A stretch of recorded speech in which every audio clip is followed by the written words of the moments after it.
Abby তো দুটো passport, মানে ইউএসএ। অ্যাবি আজকে থাকতে চেয়েছিল আমার সাথে।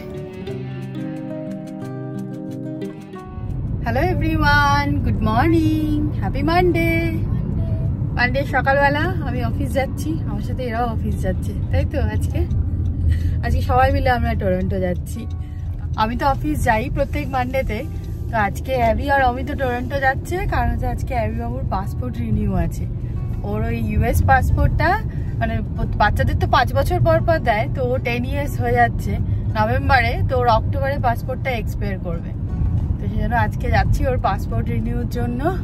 ওরা পাসপোর্ট রিনিউ করে, সকালবেলায় অ্যাপয়েন্টমেন্ট নেওয়া হয়েছে, 9:15 অ্যাপয়েন্টমেন্ট নেওয়া হয়েছে। ওরা রিনিউ করার পরে অমিত আর অ্যাবি চলে আসবে।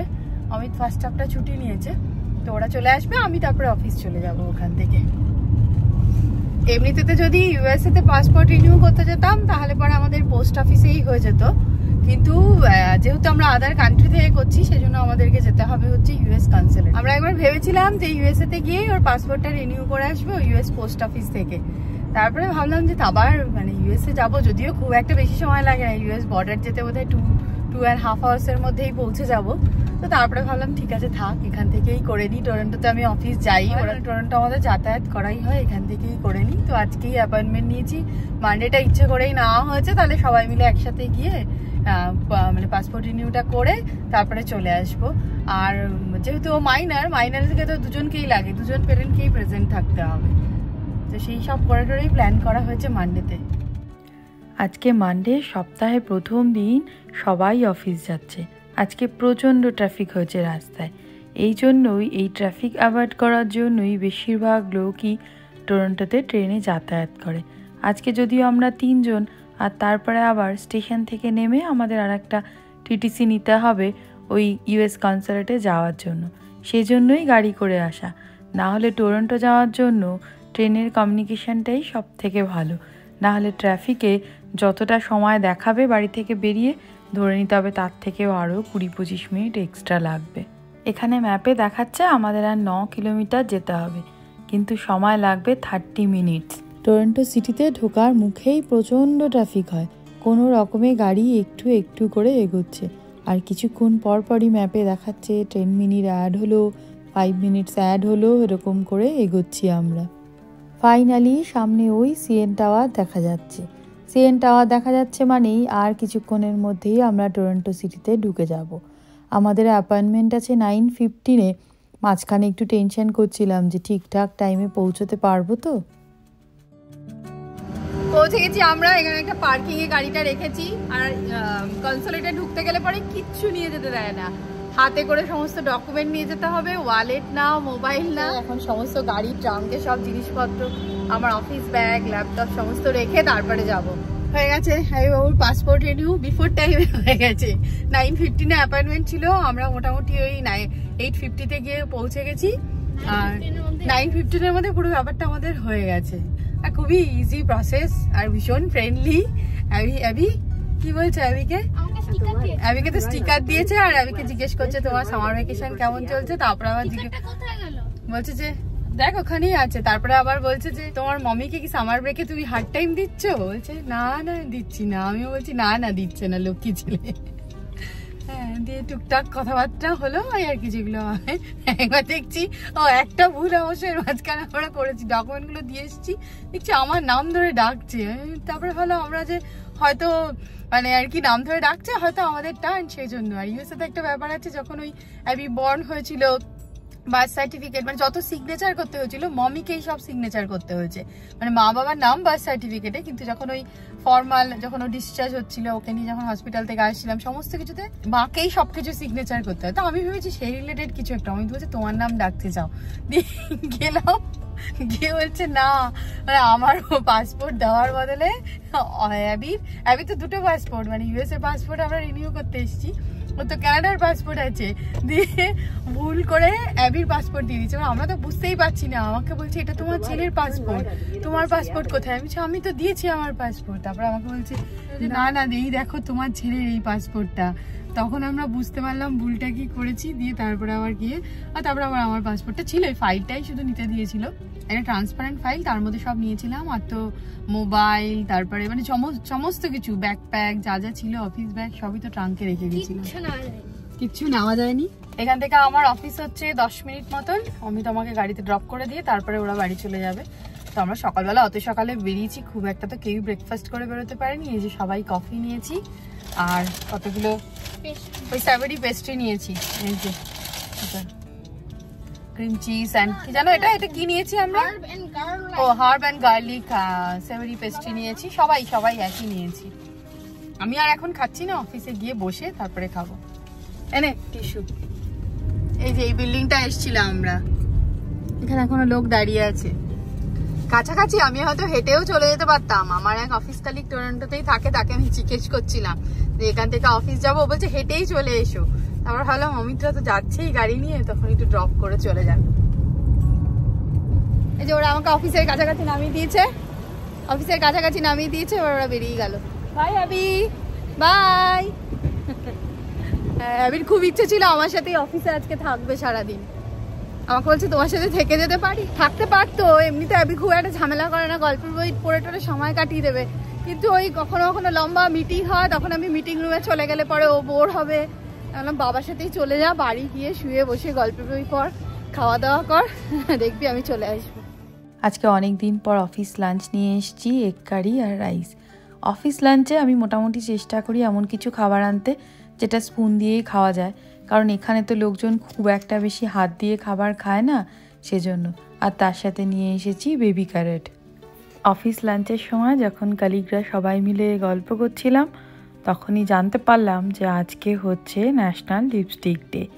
যেই শুনেছি লাঞ্চের পর অমনি চলে এসেছি সেফোরাতে। সেফোরা হচ্ছে সমস্ত বিউটি প্রোডাক্ট এখানে পাওয়া যায়। আজকে আবার এখানে 50% অফ চলছে লিপস্টিকের ওপরে। অফিসের খুব কাছেই এই শপটা। মোটামুটি এখানে এসে দেখলাম আরও 10-15 জন লোক অফিসের এখানে চলে এসছে। এই সুযোগ কেউ আর হাতছাড়া করতে চায় না। তবে আমরা অনেকটাই লেট, এসে দেখছি অনেক কালেকশান পছন্দ হলে পরও সেগুলো এখন আর অ্যাভেলেবেল নেই। আমি দুটো খুঁজে পেলাম, দুটো ম্যাকের লিপস্টিক নিলাম, হাফ প্রাইসে তো পেয়েছি। তাছাড়া এখান থেকেই সবসময় আমরা ওই ফেস ওয়াশ, তারপর বাকি ক্রিম টিমগুলো কিনি, তার জন্য আমার একটা $10 কুপনও ছিল।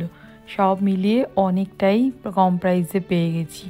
অফিসে লাঞ্চ টাইমে লাঞ্চ করার পরে যদি একটু সময় পাই তাহলে তো টরন্টো সিটির এদিক ওদিক একটু ঘোরাঘুরি করে বেড়াই, কিন্তু আজকে আর সেটা হলো না। এই ন্যাশনাল লিপস্টিক ডে নিউজটা শুনতে পেয়েই তো চলে গেলাম ওদিকে। আজকে ওয়েদারটা বেশ ভালো, হাঁটতে গেলে ভালোই হতো। এখন আর সময় নেই, যাই গিয়ে অফিসে আবার শুরু করি কাজকর্ম। অফিস শেষ করেছি, এবার যাচ্ছি স্টেশনের দিকে ট্রেন ধরার জন্য। আজকে স্টেশনেও প্রচণ্ড ভিড় হয়েছে। সকালে যেরকম রাস্তাতেও ভিড় দেখছিলাম, আজকে স্টেশনেও অন্যান্য দিনের তুলনায় দেখলাম প্রচণ্ডই ভিড় হয়েছে। পৌঁছে গেছি বাড়ির স্টেশনে। আজকে অমিত আর অ্যাবি দুজনেই আমাকে স্টেশনে অনেক দিন পর পিক আপ করতে এসছে। অ্যাবির তো ক্লাস থাকে, সেজন্য পিক আপ করতে আসতে পারে না, কিন্তু এই উইকটাতে মানডেতে অ্যাবির কোনো ক্লাস নেই আজকে। অ্যাবির সাথে দেখা হয়েছে, অ্যাবি সঙ্গে সঙ্গে ওর দাবি দেওয়া শুরু হয়ে গেছে, একটু লাইব্রেরি যাবে এখান থেকে। আমি বলছি যে তুই খাবার নিয়ে এসছিস, আমার তো খুব খিদে পেয়েছে। বলছে হ্যাঁ নিয়ে এসছি, বলছে চিপস হয় নিয়ে এসছি তোমার জন্য। গাড়িতে একটা ব্যাগ রয়েছে, তার মধ্যে কিছুটা কুকিজ রয়েছে। ওই সেদিনকে ও সকার খেলতে গেছিল না, সেদিনকে নিয়ে গেছিলাম, এর মধ্যে বোধহয় একটা দুটো কুকিজ পড়ে আছে। বলছে হ্যাঁ নিয়ে এসছি তোমার জন্য খাবার। ওই যে বলছে না, এই যে মেল্ট করে গেছে দেখেছিস। এই আমার সাদা রঙের জামা ছেড়ে দে বাবা। এখন এই একটা কুকিজ খেয়ে তারপরে যাই ওর লাইব্রেরিতে। ওর এখন সপ্তাহে 2 দিন করে লাইব্রেরি যেতে হয়। লাইব্রেরির ওই বুক রিডিং ক্লাবে এনরোল করেছে। তো আজকেই মানডে, আজকেতেই মানে মানডে টু স্যাটারডের মধ্যে ওরা যেতে হয়, তাই তো? মানডে টু স্যাটারডে না, যেন মানডে টু ফ্রাইডের মধ্যে। তো ওর মোটামুটি আজকেই যেতে হবে, গিয়ে এনরোল করে আসতে হবে, দিয়ে বাড়ি গিয়ে তারপরে ডিনার করবো। আমি এখন লাইব্রেরিতে বেশ কিছুক্ষণ ঘোরাঘুরি করবে, বই খুঁজবে, বই তুলবে, মোটামুটি এই 30-40 মিনিটের ব্যাপার। আমি ঠিক করলাম ঠিক আছে, ওর মতন বই দেখতে থাকুক। এখানে একটা ম্যাগাজিন সেকশন আছে, সেখান থেকে বই নিয়ে বাড়িতে যাওয়া যায় না, কিন্তু বই তুলে এখানেই পড়া যায়।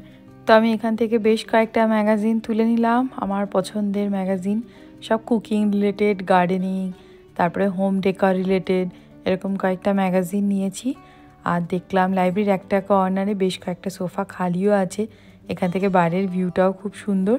এখানেই বসে আপাতত অ্যাবি যতক্ষণ না পর্যন্ত হচ্ছে ততক্ষণ পর্যন্ত ম্যাগাজিনগুলো পড়ি। বেশ অনেকটা সময় হয়ে গেছে দেখে আমি এবার দেখতে এসেছি অ্যাবি কী করছে। এখানে এসে দেখছি ও লাইব্রেরির বই সব তোলা হয়ে গেছে, আর কি একটা না দুটো বই নিয়েছে যেগুলো এখানে বসেই নাকি পড়ে কমপ্লিট করবে। ফাইনালি বাড়ি ঢুকেছি, আর পরে সোমবার দিন অফিস যেতে হবে না ভেবে এই সোমবার দিন কি আনন্দ হচ্ছে, ছুটি আছে পরের মানডেতে। চলো, এই যে এক ব্যাগ বই নিয়ে দাঁড়িয়ে আছে। এখন অ্যাবিবাবুকে সারা সন্ধে আর পাত্তা পাওয়া যাবে না, যাই বলবো অ্যাবি কি করছিস, হ্যাঁ এইসব করবে। আজকে ডিনারে হচ্ছে tandoori chicken, butter garlic rice, আর তার সাথে হচ্ছে স্যালাড। আমি এই চিকেনটা ম্যারিনেট করে রেখে গেছিলাম, কালকে রাত্রেই ম্যারিনেট করে রেখেছিলাম। অমিত আজকে ওর অফিস শেষ হওয়ার পরে আমাকে যখন পিক আপ করতে গেছে ওর মাঝখানের সময়টাতে চিকেনটা গ্রিল করে নিয়েছে, বাইরে যে আউটডোর গ্রিলটা আছে সেটাতেই। আর আমি অফিস থেকে ফিরে এসে তারপরে বাটার গার্লিক রাইসটা বানালাম। রাইসটা আগেই বানানো ছিল, একটু বাটার আর গার্লিক দিয়ে টস করে নিলাম। আর স্যালাডের মধ্যে হচ্ছে গাছ থেকে শসা নিয়ে এলাম, তারপরে স্যালাডও কেটে নিলাম। আমাদের ডিনার হয়েছে। ডিনারের পরে ব্যাকইয়ার্ডে মশার কামড় খেয়ে কিছুক্ষণ আড্ডা দিয়েছি আমরা। আর ভুলে গেছিলাম ডিনার করতে করতে মানে এই দরজাটা যে আমাদের এই স্লাইডিং ডোরটা আছে ওটা ওপেন করে রেখে চলে গেছিলাম। ওটা একটা নেট আছে, নেটটা দিয়ে রাখলেই হয়। ঘরে বেশ কতগুলো মশা মাছি সবকে ডেকেছি, এবার এগুলো ওই ব্যাট দিয়ে এরকম করে করে মারতে হবে। কোথায় রে চলে গেল? আমরা চেষ্টা করি মোটামুটি সবসময় নেটটা দিয়ে রাখতে অন্তত পক্ষে, তো ভুলে গেছি। মানে সবারই তখন খিদে পেয়েছিল তো ডিনার করতে বসে পড়েছি, দিয়ে ডিনার করে পেছনে তাকিয়ে আমরা বললাম আহা এবার তো মোটামুটি আমাদের এখন আর মাছি খুব একটা নেই, বল মশাই আছে। জায়ান্ট মাছি দেখেছিস? এই আগস্ট মাসের পর থেকে একটুখানি মাছিটা আর থাকে না, চলে যায়। তারপরে মশা মাছি সব আগস্ট অব্দিই থাকে, সেপ্টেম্বর থেকে তো হালকা হালকা ঠান্ডা পড়তে থাকে, তখন আর এদের পাত্তা পাওয়া যায় না একদম। আবার সেই মে জুন মাস অব্দি শুধু এই কয়েক মাস সুযোগ পেলেই ঘরের মধ্যে ঢুকে পড়ে। না না, এপ্রিলে তো ঠান্ডা বাবা। মানডে ওভার, মানডেটা যেই হয়ে যায় অফিস যাওয়া থাকে যেদিন মানডেতে, মানডে হয়ে যাওয়ার পর মানে ও ঠিক আছে, এবার তো বাকি সপ্তাহ work from home, okay manage হয়ে যাবে সবকিছু। চলো ঘুমিয়ে পড়ো বাবা। তো আজকের মতো ব্লগটা এখানেই শেষ করছি। যদি ভালো লেগে থাকে তাহলে অবশ্যই লাইক শেয়ার সাবস্ক্রাইব আর কমেন্ট করো। টাটা।